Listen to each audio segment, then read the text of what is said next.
Hello বন্ধুরা, good morning. Welcome to my Saraswati kitchen. আশা করি তোমরা ভালো আছো, আমিও ভালো আছি। আজকে সকালে রান্নায় চলে এসেছি। আজকে আমার হাজব্যান্ড বাজার থেকে নিয়ে এসছে পটল মাছ। অনেকে পটল মাছ, আইলা মাছ, অনেক সাটিং মাছ, অনেক নামেই বলো, জানো তোমরা। তো এই পটল মাছেরই আজকে আমি কারি বানাবো। তো তার জন্য আমি পটল মাছটা ধুয়ে কেটে পরিষ্কার করে নিয়েছি। এবার আমি গ্যাসটা ধরিয়ে নেবো।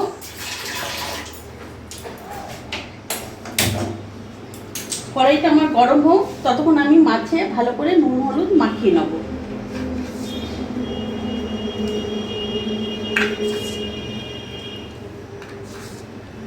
মাছে আমি ভালো করে নুন হলুদ নিয়ে নিই।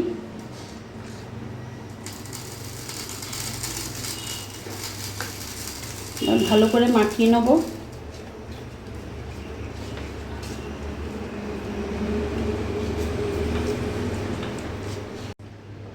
দেখো, আমি খুব সুন্দর মাছে নুন হলুদ ভালো করে মাখিয়ে নিয়েছি। যত ভালো করে মাখাবে তত মাছে খেতে ভালো লাগবে, মাছে নুন হলুদ ভালো ঢুকবে, খেতেও ভালো লাগবে। আমি খুব সুন্দর করে মাছটা মাখিয়ে নিয়েছি। এবার আমি কড়াইতে তেল দিয়ে দেবো। আমি সর্ষের তেলে রান্নাটা করছি। কড়াইতে তেল দিয়ে দিলাম।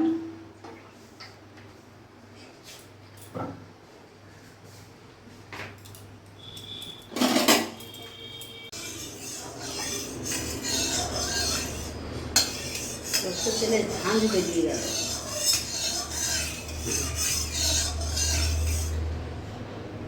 তেলটা আমার গরম হয়ে গেছে। এবার আমি মাছগুলো ছেড়ে দেবো।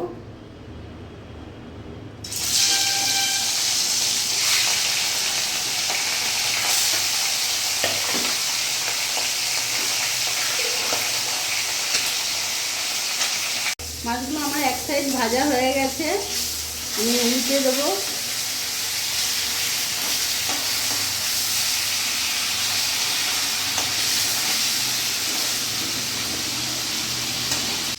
মাছগুলো আমার ভাজা হয়ে গেছে, আমি এবার নামিয়ে ফেলবো।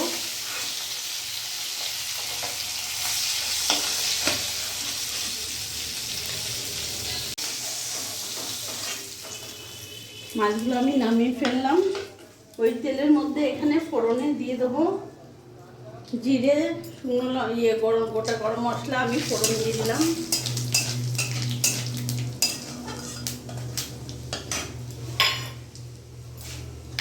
এরই মধ্যে এখানে বড় সাইজের একটা গোটা পেঁয়াজ নিয়েছি, কুচিয়ে নিয়েছি। আমি পেঁয়াজটা আমি পুরোটা দিয়ে দেবো।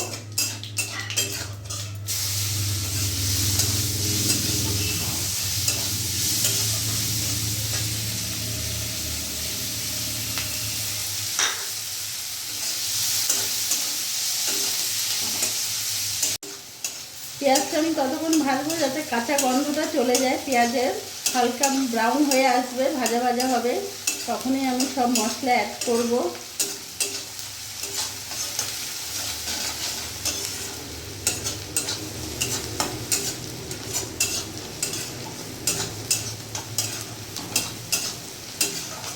এর মধ্যে সব মশলা অ্যাড করব। এখানে আমি 3 চামচের মতন আদা রসুন লঙ্কার পেস্ট নিয়েছি, এটা আমি পুরোটা দিয়ে দেবো।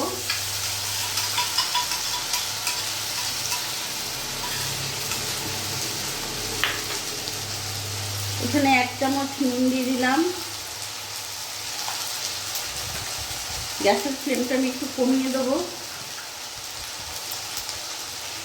1 চামচ আর অল্প একটু হলুদ দিলাম। জিরে গুঁড়ো দিয়ে দিলাম 1 চামচ। আর এখানে লঙ্কা গুঁড়ো আমি 1 চামচ দিলাম, একটু বেশি। মশলাটা আমার পুড়ে যাতে না যায় তার জন্য সামান্য একটু আমি জল অ্যাড করব।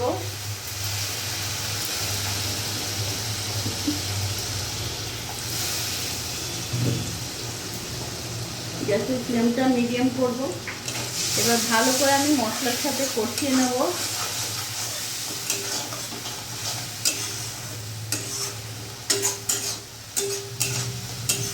এরই মধ্যে এখন এই টমেটো কুচো, একটা বড় সাইজের আমি টমেটো নিয়েছি, কুচি কুচি করে নিয়েছি, টমেটোটা পুরোটা দিয়ে দেবো।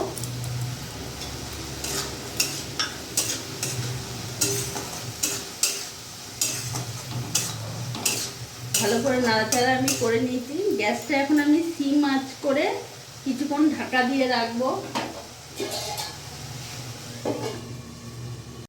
কিছুক্ষণ আমি ঢাকা দিয়ে রেখেছিলাম। এবার আমি ঢাকাটা খুলে দেখবো। দেখতে পাচ্ছ চারিদিক থেকে তেল উঠে এসছে আমার মশলা থেকে। এবার ভালো করে মশলার সাথে মিশিয়ে নেবো। টমেটোগুলো আমি একটু এইভাবে একটু করে দেবো যাতে ভালো করে টমেটো গলে গেছে।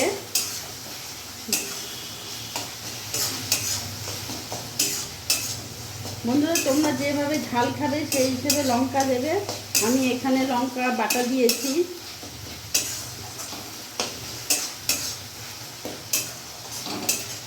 গ্যাসের ফ্লেমটা একটু বাড়িয়ে দেবো, মাছ করা ছিল।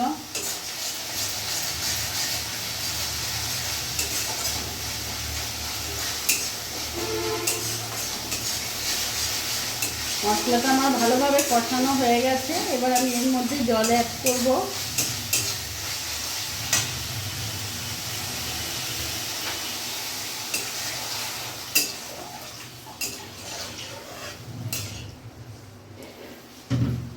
গ্যাসটা এখন ফুল রাখবো। আমি বেশি ঝোল দেবো না, এইরকম ঝোল আমি রাখবো। যেহেতু আমি ফিশ কারি করছি পটল মাছে, সেহেতু আমি বেশি জল দেবো না। তোমরা যেরকম রাখবে সেই হিসেবে জল দিও। এখন ভালো করে আমি ফুটতে দেবো। দেখতে পাচ্ছ বন্ধুরা কত সুন্দর ফুটে গেছে আর চারিদিক থেকে আমার তেল ভেসে উঠেছে। এবার এর মধ্যে এখন এক এক করে আমি মাছগুলো ছেড়ে দেবো।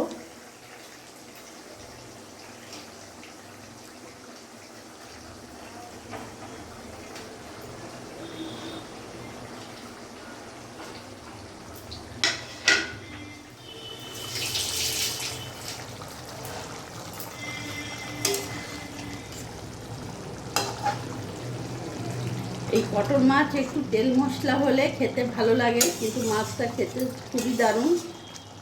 এবার আমি কিছুক্ষণ ফুটিয়ে নেব।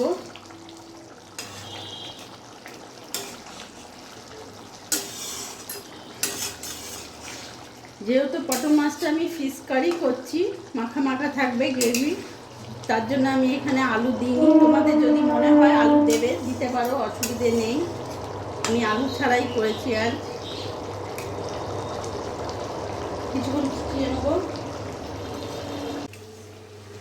বন্ধুরা ফিশ কারি পটল মাছ একেবারে আমার রেডি। এবার এর ওপরে আমি একটু কাঁচা লঙ্কা ছড়িয়ে দেবো। বন্ধুরা তোমাদের যদি ধনেপাতা থাকে অবশ্যই ধনেপাতা দিও। আমার ধনেপাতা নেই তাই আমি দিলাম না। আমার পটল মাছ একেবারে রেডি। আমি এবার নামিয়ে ফেলবো। গ্যাসটা অফ করে দিলাম। বন্ধুরা আমি মাছটা নামিয়ে দিলাম। আমার পটল মাছের ফিশ কারি একেবারে রেডি। তোমরা দেখলে আমি কিভাবে বানালাম।